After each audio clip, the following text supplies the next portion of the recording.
I tested Claude AI on 3 real change management tasks. Here's what happened. If you work in business change and you have been wondering whether Claude AI is actually useful for your day-to-day work, not just a fancy chatbot, then this is the video for you. I'm Rochelle, founder of TechBiz Toolkit, where I help business change professionals use AI tools to work smarter.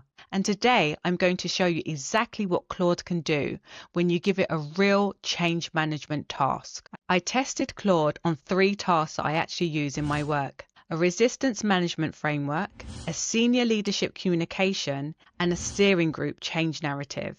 And I use my own prompting approach called the READ model to get the best results. READ stands for role, end goal, audience, and details. Let's get into it. So here we are in Claude.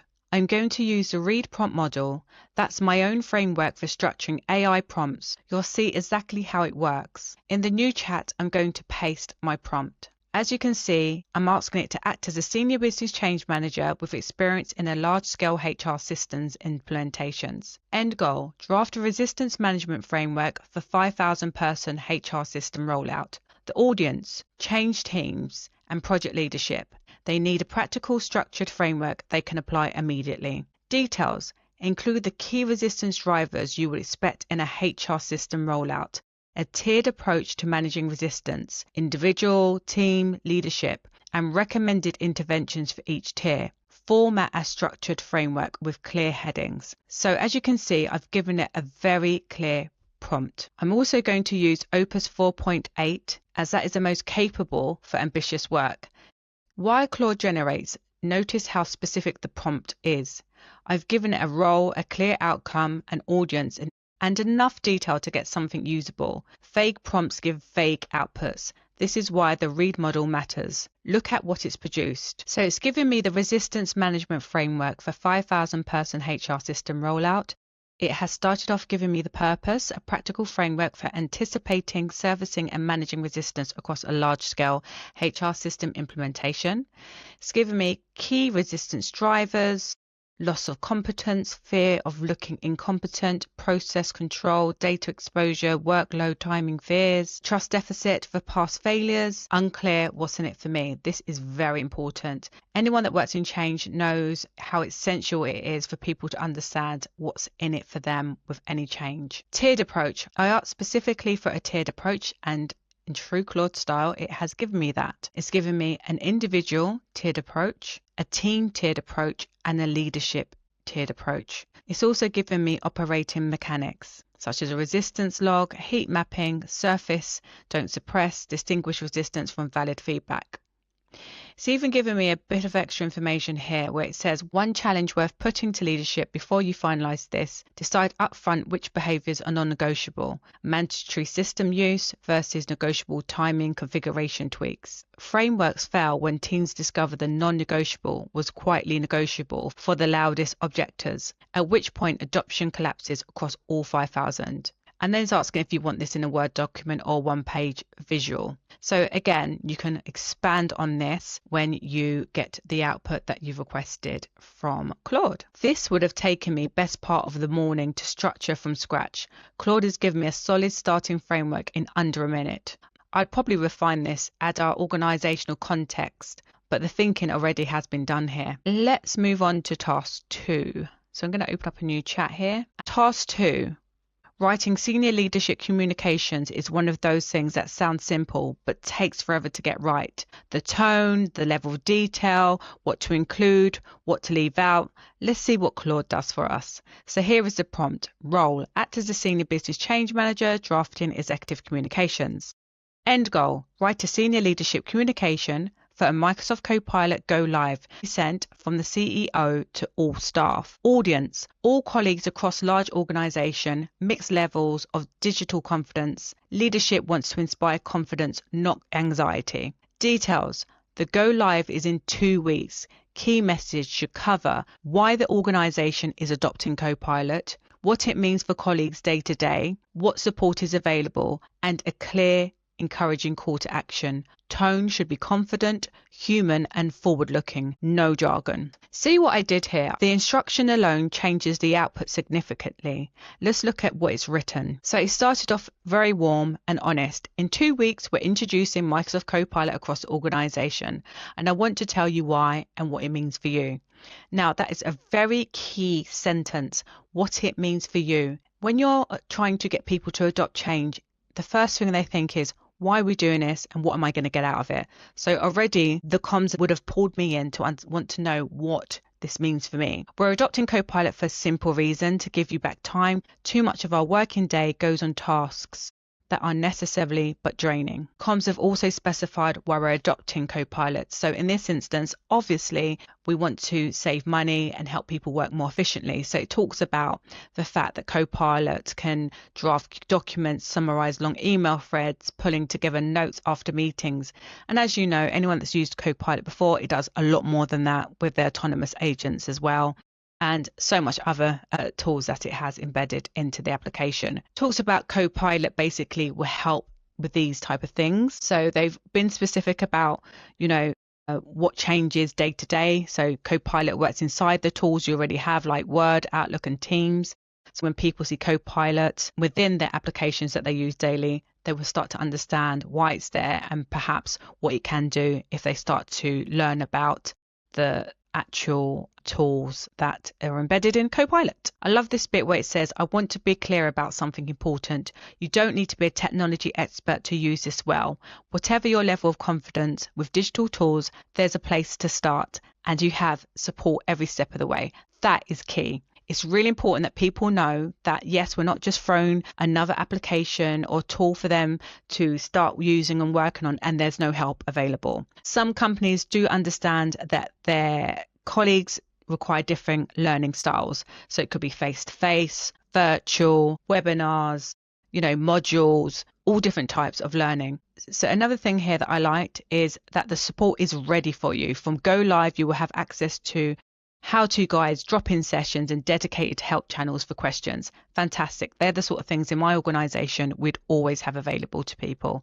And once you have these things in place, it does help with the rise of adoption. Nothing's expected from you on day one beyond curiosity. Fantastic. Love that.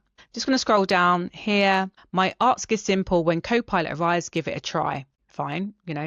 Very reasonable. This is a real opportunity to shape how we work together.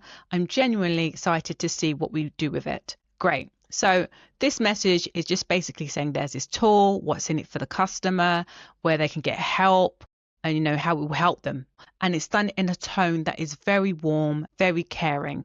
So that is the output from Claude, which I think is very, very impressive. Like any output that you get from any AI system, I always say double check that you're happy with the output, it aligns with the organizational structure and tone and brand and things like that. I would personally use this for my organization. I think it's a great go live communications. Now let's move on. We are going to open up a new chat. This is my favorite one because a skeptical steering group isn't just a comms challenge. It's a reasoning challenge. You need to anticipate objections, structure your argument, and make a case that lands with financially minded, time-pressured senior leaders. This is where Claude really earns its place. So let's paste in my prompt here. So because this is such an important part of this tutorial, I'm going to read out the prompt again. So it states here, role, act as a senior business change manager who has experience presenting to resistant or skeptical executive audiences. The end goal, structure a change narrative for presenting a new HR system to a skeptical steering group who are questioning the return of investment and timing of the project. Audience, a steering group of senior leaders financially focused, time pressured, and not convinced the change is necessary right now. Details, structure as 1, opening that acknowledges their concerns directly. 2, the case for change, business risk of not acting. 3, what success looks like in 90 days. 4, what you're asking them to approve or support today, confident, direct, and evidence-led, no corporate fluff. While it generates, notice I asked it to acknowledge concerns first. That was intentional. Skeptical audiences shut down if they feel steamrolled. Starting with empathy before evidence is a technique, not a weakness. Let's look at the output. Opening, acknowledge, don't flatter. I know what's on your mind, so let me name it. You're not convinced that this is the right time and you want to see the return before you commit budget. That's the correct instinct. So I'm not here to sell you the system. I'm here to show you the cost of standing still and what we can improve in 90 days before you commit another penny beyond that. This disarms the resistance by validating it and immediately reframes the decision from approve a big budget to approve small evidence generating first step. It also signals you respect their time and their money. So that is a great strategy from Claude. I don't think Copilot would have given me that type of strategy, but it would have given me a lovely draft. The case for change, lead the risk, not features. And it talks about the skeptical financial audiences don't respond to new systems, has better workflows. They respond to quantified exposure. Here it's broken it down to compliance and risk, operational cost bleed, strategic risk, the clock. Because time is money. So if there's a real deadline, supporting ending, a contract renewal, a regularity date, this is your strongest card. Time and skepticism collapses when not acting also has a date attached. Rule, every claim gets evidence, a figure, current state, data point, and named consequences. No adjectives. Doing the work of numbers. What success looks like in 90 days, make it small, measurable, reversible. This is where you defeat the return of investment and timing. Objection. Don't promise transformation. Promise proof point. 2 to 3 specific measurable outcomes achievable in 90 days. Phase 1. Live for 1 department. Processing time for the ask. 1 sentence. Ambiguous. Be specific about what you need and what you want. So Claude has given me a lovely sentence here. I'm not asking you to approve the full program today. I'm asking you to approve specific scope, example 90 days, phase 1 pilot, and specific resources, budget figure, named sponsor, decision authority. At the 90-day review, you decide whether we proceed, adjust, or stop based on the data we generate. So it's given the audience some sort of reassurance that, we're not just implementing something without thinking it through. We're going to do a pilot. We're going to review, how the pilot is going through in the pilot phase, observe any feedback and make sure that if there's any resistance, we look at that and put a resistance plan together, all those sort of things. So a few honest challenges before we walk in. Do you actually have the cost of inaction numbers? This narrative lives or dies on section 2. If you can't quantify the risk, you'll lose financial audience regardless of the structure. Get those figures first. Very true. Is 90 days realistic for measurable HR system outcomes? HR implementations often slip. If you overpromise a 90-day proof and miss it, you'll lose credibility for the whole program. Scope phase 1 to something you're confident and you can land. Very, very true. And who's the real decision maker in the room? Steering groups rarely decide collectively. Identify the 1 or 2 people whose objection matters and aim section 2 squarely at their priorities. So what that basically means is in business change, it's always essential to have a sponsor. Most programs I have worked on has good sponsors, but there have been times in my career where I've had sponsors that are not actively visible. And that's when we start losing traction with the adoption rates. So it's very important that whoever you choose as your sponsor is visible and active. You don't want always your message to be bottom up. You need to also be top down. Okay, so get their buy-in. What I've learned here through using Copilot and Claude and ChatGPT, I believe that Copilot would have given me a lovely draft here. However, Claude has given me a strategy. That's the difference. I will be doing a video later based on Copilot versus Claude, and hopefully that would answer some people's concerns or questions whether Claude or Copilot is better when it comes to business change. So there you have it. 3 real change management tasks, 3 strong outputs from Claude, all using the READ model to get context-specific results. Here's my honest verdict. Claude is genuinely useful for business change work. It's not going to replace your judgment or your relationships, but it is a brilliant thinking partner and first draft generator. If you're using it well, it saves you time on the tasks that eat your day, so you can focus on the work that actually needs